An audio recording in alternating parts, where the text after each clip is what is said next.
진리에 대한 무관심은 결국 신앙의 큰 병을 키운다라는 이 주제와 제목으로 오늘 두 번째 시간 여러분들과 함께 하나님 말씀을 나누도록 하겠습니다. 예수님이 가시는 곳마다 많은 무리들이 따랐습니다. 그런데 여러분, 예수님이 가시는 곳마다 많은 사람들과 무리들이 따랐지만 그 많은 사람들이 다 제자가 되었느냐라고 우리가 한번 생각해 볼 필요가 있어요. 예수님을 따르는 제자들, 무리들이 많았습니다. 근데 그 많은 무리들이 전부 다 예수님의 제자가 되었느냐? 그렇지 않습니다. 그들 중에 다수가 참 제자가 되지 못했던 결과를 가져왔죠. 왜냐하면 주님을 따르는 대부분의 사람들이 왜 예수님을 따랐느냐 하면 거의 다가 자기의 유익과 이익을 위해서, 손익을 계산했을 때 내가 예수님을 따랐을 때에 내가 이만큼의 이익과 유익을 볼 수 있겠다라고 하는 그러한 생각들 때문에 대부분의 사람들이 예수님을 따랐거든요. 그러다 보니까 예수님을 따를 때의 목적이 예수님의 기적이 목적이었고, 예수님의 이적과 기사가 그들의 목표였고, 그 기적과 이사와 여러 가지 일들을 통하여 자기와 자기 가정과 자기 자식들과 자기의 모든 일가 친척들이 유익과 이익을 보기 위해서 예수님을 따랐다는 것입니다. 그리고 배고픔도 해결할 수 있었어요. 질병도 고칠 수 있었어요. 심지어는 죽은 자도 살릴 수 있었어요. 그러니까 그 당시에 예수님을 따랐던 많은 무리들이 왜 예수님을 따랐느냐? 그들의 이익과 유익을 위해서 따랐다는 거예요. 그러다 보니까 결과가 어떻게 되었다고요? 그 많은 무리들이 다 예수님의 제자가 되지 못했다는 사실입니다. 여러분, 성경에서 말씀하고 있는 이 대목은 오늘날 우리들이 예수님을 믿는, 예수님을 따르는 무리들 속에 내가 어떤 목적을 가지고 예수님을 믿느냐라고 하는 것을 다시 설정해 볼 필요가 있어요. 혹여나 예수님 당시의 시대들처럼 우리도 만약에 여러분들 가운데도 예수님을 믿는 목적, 이유, 예수님을 따르는 이유, 교회 와서 맡은 사역을 감당하는 이유, 예배의 자리에 앉아있는 그 이유, 기도하는 이유, 목사님 말씀에 순종하는 이유, 이 모든 이유가 여러분의 이익과 유익을 위해서 그것을 따라간다면 설정이 잘못된 겁니다. 더군다나 여러분들 가운데도 예수님을 따르기는 따랐지만 제자가 되지 못하는 그런 결과를 가져올 수 있다는 사실을 우리는 절대 잊어서는 안 됩니다. 오늘날 우리가 가장 중요한 것이 뭐냐? 그리고 예수님 당시에도 많은 무리들 속에 결론적으로 예수님의 제자가 될 수 있었던 사람들의 비결이 뭐냐? 그것은 오직 예수님을 따랐을 때 그 따르는 이유가 떡을 먹고 배부른 까닭, 자기의 유익을 구하고 이익을 챙기기 위한 수단, 그것이 아니라 오로지 예수님을 따르는 이유가 예수님에게는 진리가 있었기 때문에 그 진리에 관심을 가지고 진리를 사랑하는 것이 나에게 있어서 그 어떤 목표도 목적도 따를 이유도 없다라고 생각했던 그 소수의 사람들만이 예수님의 제자로 남았다는 거예요. 오늘날 교회 안에도 마찬가지입니다. 예수님에 대한 관심은 이적과 기사와 성령의 놀라운 역사가 아니에요. 우리가 예수님께 집중할 때에 우리가 예수님께 집중해야 될 이유는 예수님에게 진리가 있기 때문에 예수님을 쫓아야 됩니다. 예수님을 따라다녀도 진리를 사랑하지 않으면, 진리에 관심이 없으면 교회를 다녀도 제자가 되지 못하고 무리들 속에 그냥 남고 마는 그런 결과를 가져와요. 오늘날 교회 안에 진리에 관심이 없는 목사, 진리에 관심이 없는 성도들이 얼마나 우글거리는지 이 사실을 절대 부정할 수 없는 것이 사실입니다. 그리고 너무나 안타까운 현실이죠. 사랑하는 우리 높은 뜻 교회 성도 여러분, 누가 뭐라 해도 여러분들이 예수를 믿는 목적, 예수를 믿는 이유, 교회에 오는 이유, 이 모든 이유와 목적이 진리 때문이라는 사실을 여러분들이 꼭 인지하고 신앙생활을 해주시기를 간곡하게 담임 목회자의 입장에서 부탁드리고 권면을 드립니다. 왜냐하면 진리를 사랑하는 마음에서 참된 분별력이 나와요.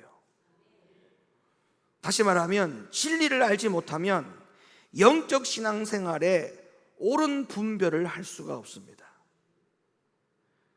진리와 옳은 길은 같이 가는 거예요. 근데 오늘날 왜 신앙생활을 하면서 영적 생활을 하면서 잘못된 길로 가느냐, 그리고 본인 스스로가 그것이 잘못된 길로 간다는 그 자체도 인지를 못하느냐, 왜 그러냐 하면 그 이유는 진리를 알지 못해서 그래요. 진리를 알면 우리의 모든 신앙생활과 영적 생활에 반드시 옳은 분별력이 생기기 마련입니다. 그래서 진리를 사랑해야 우리는 성경을 통해서 진리를 옳게 분별하고 그 진리를 옳게 분별할 줄 알아야 나의 영적 상황, 나의 영적인 상태, 내가 지금 현재에 어디에 서 있는가, 내가 이 상태로 주님의 나라를 갈 수 있을까, 갈 수 없을까, 주님 앞에 인정을 받을까, 인정받지 못할까, 이러한 모든 분별을 할 수 있는 가능성이 있다는 거예요. 진리를 사랑하는 사람은 성경만 열심히 읽는 것이 아니고 성경이 무엇을 말하고 있는가, 즉 예수님께서 이 말씀을 기록하실 때 어떤 배경에서, 어떤 상황에서 누구를 대상으로 이 말씀을 했는지에 대한 관심을 갖는 것이 바로 진리에 대한 관심을 갖는 겁니다. 성경 본문에 기록되어 있는 말씀과 전혀 상관이 없는 그 말의 의미를 우리가 그 성경 본문을 가지고 해석을 한다면 그거는 사람의 교훈이지 예수님이 말씀해 주고 있는 예수님의 말이 아니에요. 그래서 우리가 성경을 무조건 읽는 게 중요한 게 아니고 그 성경에서 그 말씀이 왜 기록이 되었는지, 어떤 이유 때문에 기록이 되었는지, 하나님이, 예수님이 어떠한 목적 때문에 이 말씀을 하셨는지 우리는 분명히 알아야 될 필요가 있다는 거예요. 그래서 오늘 본문 성경에도 보니까 그러한 마음이 들끓었던 사람들이 나와요. 이러한 모든 말과 생각에 같이 동의가 되었던 사람들이 나와요. 교회를 다니는 목적, 예수를 믿는 목적, 우리의 유익과 이익을 위해서가 아니라 예수님에게만이 진리가 있기 때문에 그 진리를 사랑함으로 내가 주님을 쫓아가는 것이다, 그러한 목적으로 우리와 동병상련되어 있던 그런 사람이 오늘 성경에 나와요. 그 사람이 누구냐 하면 바로 베레아 사람들이라고 나옵니다. 이 베레아 사람들은 누구의 설교를 듣든지 간에 그냥 설교를 하니까 설교를 다 듣는 것이 아니었어요. 그냥 목사님이 설교하는 거니까 우리 목사님이 무슨 틀린 말 하겠어? 다 맞는 말 하겠지, 이런 생각과 이런 입각으로 하나님의 말씀을 듣지 않았다고요. 베레아 사람들은 누가 어떤 설교를 하든지 간에 성경을 기준으로 판단하고 성경적인 것만 받아들였다는 겁니다. 자, 사도행전 17장 11절 12절 다시 한번 볼까요? 베레아에 있는 사람들은 데살로니가에 있는 사람들보다 더 너그러워서 간절한 마음으로 말씀을 받고 이것이 그러한가 하여 날마다 성경을 상고함으로 그 중에 믿는 사람이 많았다. 자, 그렇다면 베레아 사람들은 왜 바울의 설교를 듣고 이것이 과연 그러한가 그러하지 아닌가, 왜 이렇게 생각하고 씨름을 했을까요? 그것은 바로 교인들이 목사님을 사랑한 게 아니에요. 목사님을 신뢰한 게 아니에요. 그 목사님의 입에서 나오는 하나님의 말씀이 진짜인가? 정말 진리인가? 예수님의 입장에서, 하나님의 입장에서 그 말씀을 그대로 대언하는 것이 맞는가? 거기에 대한 관심이 더 컸기 때문에 베레아 사람들이 바울의 설교를 듣는 입장에서도 그러한가 그러하지 않는가에 대하여 초집중을 가지고 그 말씀을 들었다는 거예요. 그래서 그들이 진리를 옳게 분별하는 것 외에는 그들이 말씀을 들을 때에 아무런 다른 관심이 없었다는 겁니다. 오늘날 교인들은 물론이고 목회자들까지도 무엇이 성경이 참 진리인가에 대하여 비정상적일 정도로 너무나 무관심한 상황입니다. 다른 목사님들의 설교를 뺏겨와서 그대로 전하지 않는가?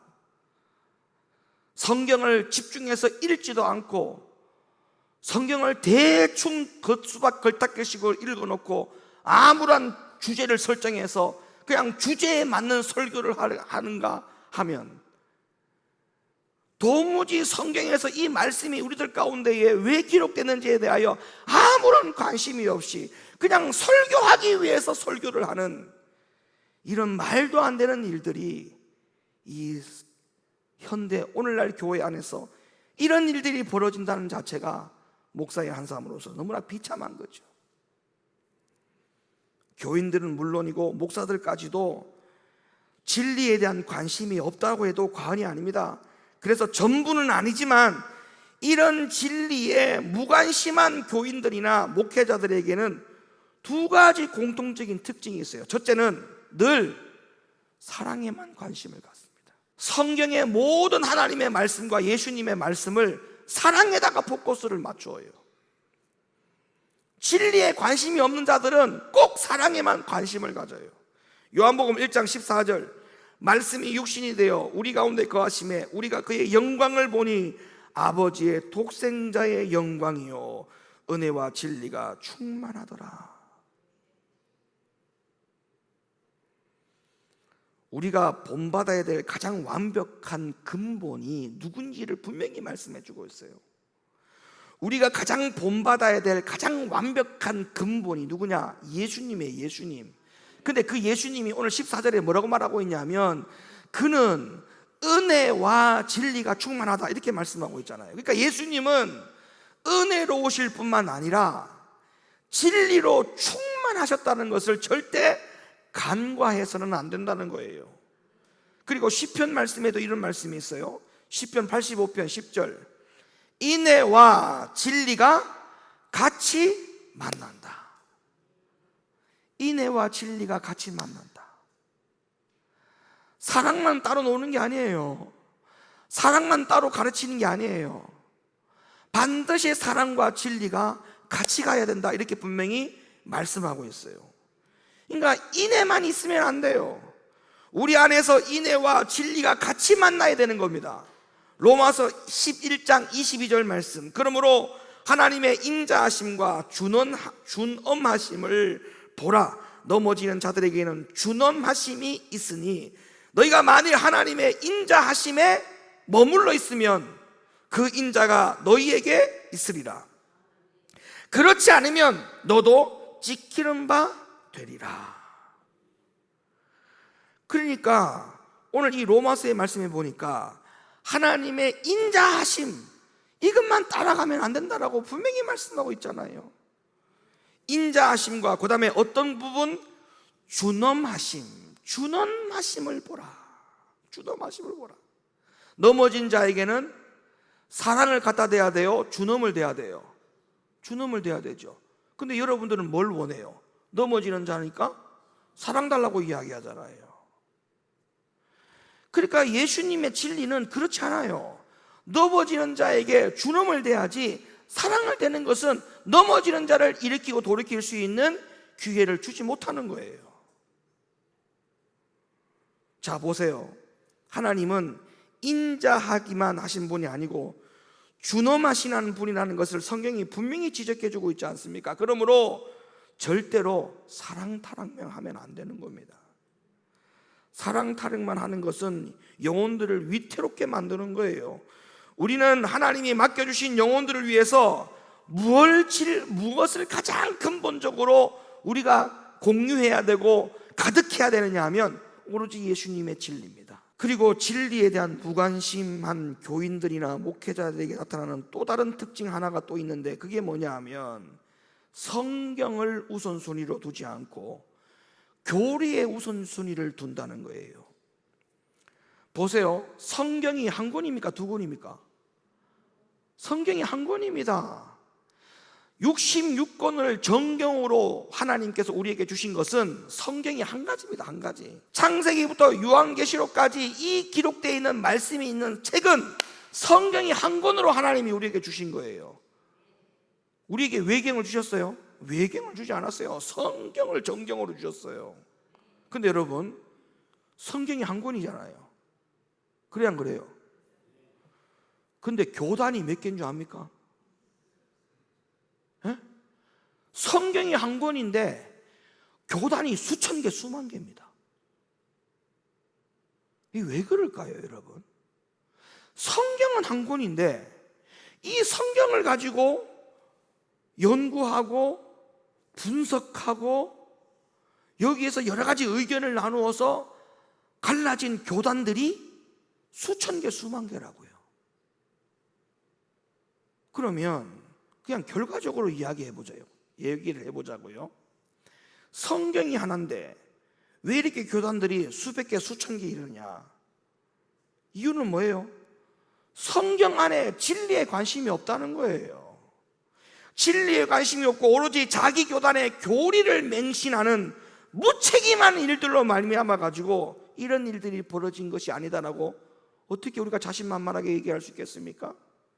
여러분, 우리가 성경을 정경으로 인정하고 받아들이지 않습니까? 근데 이 정경에 해당하는 원어가 카논이란 단어를 써요. 카논. 성경은 정경이다. 성경은 정경. 발을 정자에 경전이에요. 온 이 성경 안에 66권의 말씀이 옳은 하나님의 100%의 말씀으로 인정하는 걸, 이걸 정경이라고 그래요. 정경. 그죠? 근데 이 정경의 원어를 카논이라는 단어를 쓰는데, 이 카논이라는 단어가 무슨 뜻이냐면 긴 갈대, 긴 나뭇가지라는 뜻을 가지고 있어요. 카논이라는 단어가 긴 나뭇가지, 긴 갈대, 이런 뜻을 가지고 있다고요. 그러면 성경이 긴 갈대다, 성경이 긴 나뭇가지다, 왜 이렇게 우리에게 그런 의미를 부여해 주고 있는 줄 압니까? 여러분, 과거의 고대에서는 자가 없었어요. 정확한 수치를 잴 때 자가 없었다고요. 그러면 눈대중으로는 얼마나 되겠다 알 수 있겠지만 정확하게 얼마인지를 알려면 뭐가 필요하냐? 자가 필요했어요. 그래서 고대에는 자가 없었기 때문에 이 자를 대용으로 눈대중보다도 훨씬 더 정확한 그 수치를 정확하게 잣대를 대기 위해서 카논을 사용했다고요. 그러면 성경이 오늘날 우리에게 카논 역할이 돼야 돼요. 카논 역할. 그런 의미가 우리에게 있는 거예요, 이게 지금. 그러면 성경은 우리에게 모든 것의 잣대가 돼야 돼요. 신앙생활의 척도 뭐가 돼야 돼요? 신앙생활의 척도가 뭐가 돼야 돼요? 신앙생활의 기준 뭐가 돼야 돼요? 성경이에요. 카논. 예배생활의 기준, 예배생활을 어떻게 해야 되는지, 예배생활의 모든 기준, 모범 뭐예요? 카논. 뭐예요? 성경. 우리가 헌금 생활을 어떻게 해야 돼요? 헌금 생활을 어떻게 해야 되는지 그 모든 잣대, 정확한 수치를 어디다가 찾아야 돼요? 성경, 카논. 우리가 교회에서 헌신하고 충성하고 봉사하고 맡은 사명을 어떻게 감당해야 되는지 성경에는 20세 이상 교회에 들어와서 하나님의 일을 하라고 성경에 분명히 명명백백하게 말씀하고 있죠. 20세 이상 교회 안에서 모든 일들을 다 솔선수범해서 해야 됩니다. 그 모든 것의 기준, 척도, 무엇을 가지고? 성경, 카논. 이게 성경이 우리에게 주는 이 카논의 역할을 하지 않고 교리를 가지고 영적 생활을 가늠하고 믿음 생활을 가늠하고 예배 생활을 가늠하고 헌금 생활을 가늠하고 헌신, 충성, 봉사를 가늠하니 이게 어떤 일이 벌어지겠습니까? 자를 대지 않고 건물을 지어 올라가면 눈대중으로 건물 짓다가는 건물이 올라가기는 올라가겠죠. 나중에는 살다가 다 죽어요. 큰일 납니다. 큰일 난다고요. 교리에 입각하여 신앙생활을 했다가는 다 무너집니다. 여기 앉아 계신 분들 중에도 다 높은 교회 안에서 진리가 그렇게 쏟아지는데도 불구하고, 아까도 제가 처음에 서두에 말씀드렸죠. 예수님은 진리 근본인데 진리의 근본인 예수님을 따르는 모든 무리들이 다 제자가 되었느냐? 아니라고 했죠. 그 중에 진리를 사랑하는 자만, 진리를 위하여 쫓아가는 자만이 마지막에 예수님의 참 제자가 되었다라고 했듯이 오늘도 마찬가지예요. 이 교회 안에서 진리를 끝까지 붙들고 그 진리를 사랑하고 진리에만 목적을 두고 끝까지 쫓아가면 제자가 되지만, 그 진리를 아무리 이야기해도 귀에 들리지도 않고 마음으로 새겨지지도 않고 항상 사람의 교훈이 여기에서 전부 다 가름막 역할을 하는 거예요. 진리가 오는데 자기 기준, 자기 생각, 자기 판단, 사람의 교훈이 모든 진리를 못 듣게 하는 거야. 그러면 그 사람은 어떻게 되느냐? 진리의 밭에 들어와 있어도, 포도원에 들어와 있어도 그 사람은 결국은 버림받아요. 버림받습니다. 왜 성경이 기준인지 아십니까? 성경이 카논이라니까요. 그뿐만 아니라 성경은 성경에서 말씀해 주기를, 성경은 왜 우리에게 그만큼 카논과 같은 역할을 할 수밖에 없는 그런 기준이 되느냐? 성경은 이렇게 말합니다. 시편 12편 6절, 여호와의 말씀은 순결함이요 흙 도가니에 7번 단련한 은 같도다. 여기서 중요한 것은요, 하나님의 말씀이 뭐하다는 거예요? 순결하다는 거예요. 근데 그 순결함에 대한 정도가 흙 도가니에서 7번 단련한 것 같다. 흙 도가니에 7번 단련하는 이유가 뭐냐 하면, 불순물들을 더 많이 제거하기 위해서 흙 도가니에 넣었다 뺐다 넣었다 뺐다 하는 거예요. 근데 이 하나님의 말씀이 어떻다라고 말합니까? 그만큼 순결한데 불순물을 다 제거해서 더 이상 불순물이 없다라고 하나님이 인정할 만큼 우리에게 이런 말씀을 우리에게 선사해 주셨는데, 우리는 이 말씀을 가지고 왜 이렇게 불순물들이 끼는지 도무지 이유를 알 수가 없어요. 하나님의 말씀은 불순물이 없다라고 했는데 왜 그 말씀을 듣고 우리는 신앙생활에 불순물들이 그렇게 많이 끼는지, 그거는 제가 보건대 하나님의 말씀에 문제가 있는 건 아닌 것 같아요. 시편 19편 7절, 여호와의 율법은 완전하여 영혼을 소성시키며 여호와의 증거는 확실하여 우둔한 자를 지롭게 하며 여호와의 교훈은 정직하여 마음을 기쁘게 하고 여호와의 계명은 순결하여 눈을 밝게 하시는도다. 근데 이 하나님의 말씀을 가지고 우리가 신앙생활에 카논 역할을 하지 않는다? 그러면 뭐 어떤 방법으로 영혼이 소송하고, 어떤 방법으로 우둔한 자를 지롭게 하고, 어떤 방법으로 정직하게 하고, 어떤 방법으로 우리를 기쁘게 할 것이며, 어떤 방법으로 눈을 밝게 할 수 있겠냔 말이에요. 그 모든 원재료가 100% 순수한 하나님의 말씀으로만 가능하다라고 이렇게 우리에게 가르쳐주고 있는데, 우리가 영적으로 믿음 생활할 때 우둔하지 않으려면 진리로 들어와야 돼요. 지혜롭지 못하다면, 지혜롭게 되기를 원한다면 하나님의 말씀으로 돌아와야 돼요. 시편 119편 160절, 주의 말씀의 강령은 진리이오니 주의 의로운 모든 규례들은 영원하리로다. 여기서 여러분, 주의 말씀의 강령이란 말이 나오죠. 주의 말씀의 강령은 진리오니. 맞아요? 그러면 이 주의 말씀의 강령이라고 하는 이 단어가 다른 성경에서 어떻게 표현되는지가 보여드릴게요. 세번역 성경 열어주세요. 주의 말씀은 모두 진리이며. 에? 시편 119편 원래 말씀, 주의 말씀의 강령은 진리오니. 맞죠?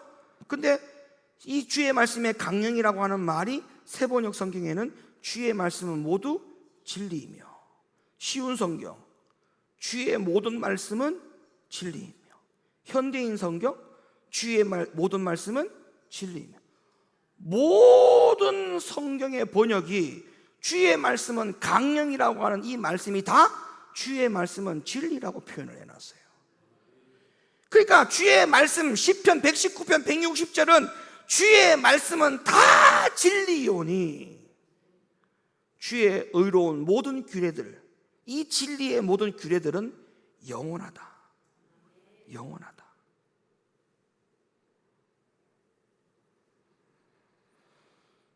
그러므로 우리는 말라기 2장 6절에 기록되어 있는 레위인 혹은 제사장들과 같은 오늘날 진리만을 전하는 참 하나님의 종들이 다시 일어나야 됩니다.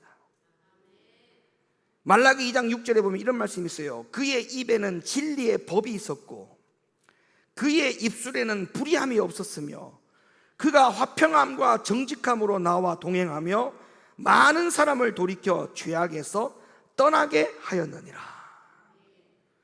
그러므로 오늘날 교회는 진리에 대한 무관심이 결국 신앙의 큰 병을 키우지 않으려면 오늘날 목회자들은 마땅히 진리에 관심을 갖고, 그리고 가급적이면 그 진리를 더 옳게 분별하기 위하여 최선을 다하고 목숨을 걸어야 돼요. 바울은 진리를 바르게 분별하는 것이 얼마나 절대적으로 중요한 것인가를 참으로 알고 있는 목회자 중에 목회자였습니다. 자, 볼까요? 고린도후서 4장 2절. 이에 숨은 부끄러움의 일을 버리고 속임으로 행하지 아니하며. 그러니까 여러분, 이 강단에 서서 하나님의 말씀을 전할 때 성도들은 모를 수 있지만 하나님과 목회자 자신은 압니다. 얼마나 이 말씀을 준비하는 데 있어서 성경을 얼마나 봤는지, 그 말씀을 가지고 얼마나 진리를 분별하려고 애를 썼는지 하나님과 자기 자신은 알 거 아닙니까? 근데 강단에 서서 말씀을 전하는 주의 종이 스스로 속이는 자가 되면 안 돼요. 근데 오늘 바울이 뭐라고 말합니까? 자신은 속임으로 행하지 아니했다. 하나님의 말씀을 전하는 그 순간까지 그 말씀을 전하기 위해서 어떠한 진리를 위하여 어떤 노력을 했는지에 대하여 스스로 속임을 행하지 않았다. 부끄럽지 않았다. 이렇게 말하고 있지 않습니까?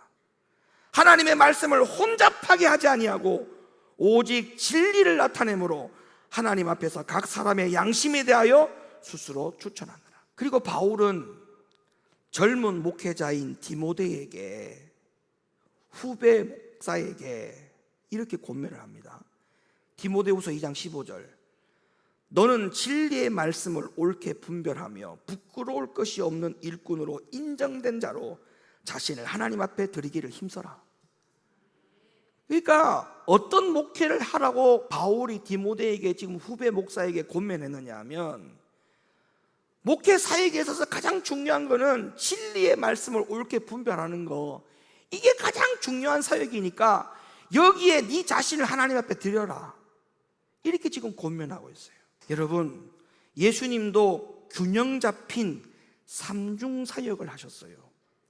항상 말씀을 가르치는 것을 최우선으로 삼으셨어요. 물론 하나님의 능력, 즉 성령의 은사도 필요합니다. 그러나 다음 성구 주목을 잘 하세요. 다음 성구들을 잘 주목해 보세요. 마태복음 22장 29절. 예수께서 대답하여 이르시되 너희가 성경도 하나님의 능력도 알지 못하는 거로 뭐했다? 오해하였다. 그러니까 하나님의 진리 말씀을 모르고 능력만 행하면 그건 오해하고 있는 것이다. 그건 주님이 우리에게 요구하신 사역이 아니다라고 하는 거예요. 지금 사역 잘못하고 있다 이 말이에요. 고린도후서 6장 7절, 진리의 말씀과 하나님의 능력으로 의의 무기를 좌우에 가져라. 한쪽만 가지라 했어요? 좌우에 똑같이 가지라 했어요. 뭘 가지라 했어요? 한쪽에는 진리의 말씀, 한쪽에는 하나님의 능력, 두 가지가 가야 돼요. 근데 진리의 말씀은 싹 다 없애버리고 그냥 능력 이 무기만 가지고 간다면 그 사역이 오해하고 있는 사역에 불과하다. 그렇다면 진리를 깨닫고 전하는 것이 가장 우선이 돼야 되고, 이게 중요한 사역이죠. 그러면 목회자는 항상 먼저 어떤 사역에 힘을 써야 되느냐? 진리 연구에 힘을 쏟아야 돼요. 가장 중요한 사실이 뭐냐 하면, 하나님은 마지막 날 모든 목회자들을 그들이 전한 진리의 질에 의해서 심판하실 거라고 분명히 말씀하고 있어요. 마태복음 5장 19절, 그러므로 누구든지 이 계명 중에 지극히 작은 것 하나라도 버리고 또 그같이 사람을 가르치는 자는 천국에서 지극히 작다 일컬음을 받을 것이요, 누구든지 이를 행하며 가르치는 자는 천국에서 크다 일컬음을 받으리라. 그러니까 주의 종이 작은 걸 가르치면, 그 작은 것 하나라도 버리고 가르치면 그 버린 것까지도 심판받는다는 거예요. 그러니까 오늘날 목회자들은 많은 날 그들이 한 설교의 질에 의해서 심판을 받기 때문에 큰 교회를 건축했거나 아니면 이 땅에서 많은 기적을 행했다고 하나님 나라에서 상 받는 게 아니에요. 성경을 기준으로 진리를 옳게 분별하여 얼마나 작은 것 하나라도 정확하게 버리지 아니하고 가르쳤느냐, 이걸 가지고 하나님의 심판을 받는다는 겁니다. 자, 바울이 이렇게 말했어요. 로마서 15장 16절, 나로 이방인을 위하여 하나님의 복음의 제사장 직분을 하게 하사 이방인을 제물로 드리는 것이 성령 안에서 거룩하게 되어 받으실 만하게 하려 하심이라. 그러니까 목회자들의 임무는 맡겨진 영혼들을 거룩하게 해서 하나님의 연락되도록 하는 것이 목회자들의 임무입니다. 임무. 그런데 이 모든 것이 뭐로만 가능하다? 요한복음 17장 17절 19절 보면 진리로 가능하다라고 분명히 말씀해 주고 있어요. 그러므로 제가 여러분의 담임 목사로서 진리를 바르게 깨닫고 가르쳐야 되는 이 일에 여러분들이 멈추지 못하도록 해야 됩니다. 이제 끝으로 한 가지만 더 생각해 볼게요. 성경에 의하면 마귀에게는 진리가 없다라고 했습니다. 요한복음 8장 44절, 너희는 너희 아비 마귀에게서 났으니 너희 아비의 욕심대로 너희 행하고자 하느니라. 그는 처음부터 살인한 자요, 진리가 그 속에 있다 없다? 없으므로 진리에 서지 못하고 거짓을 말할 때마다 제 것으로 말하나니 이는 그가 거짓말장이요 거짓의 아비가 되었다. 그런데 교회 안에 불신자와 명목상의 무늬만 신자인 자들에게도 역시나 진리가 없다라고 성경은 말하고 있어요. 로마서 1장 25절, 이는 그들이 하나님의 진리를 거짓 것으로 바꾸어 피조물을 조물주보다 더 경배하고, 피조물을 조물주보다 더 경배하고, 이 땅의 것을 다 쫓아가고 주님 쫓아가지 않는 거예요. 더 경배하고 더 섬기니라. 데살로니가서 2장 10절, 불의의 모든 속임으로 멸망하는 자들에게 있으리니 이는 그들이 진리의 사랑을 받지 아니하면 구원함을 받지 못함이라. 요한복음 8장 32절, 진리를 알지니 진리가 너희를 자유케 하리라. 그러나 내 말이 너희 안에 있을 곳이 없으므로 나를 죽이려 하는도다. 요한일서 2장 4절, 그를 아노라 하고 그의 계명을 지키지 아니하는 자는 거짓말하는 자요 진리가 그 속에 있지 아니하되. 계명을 왜 안 지키느냐? 그 속에 뭐가 없기 때문에?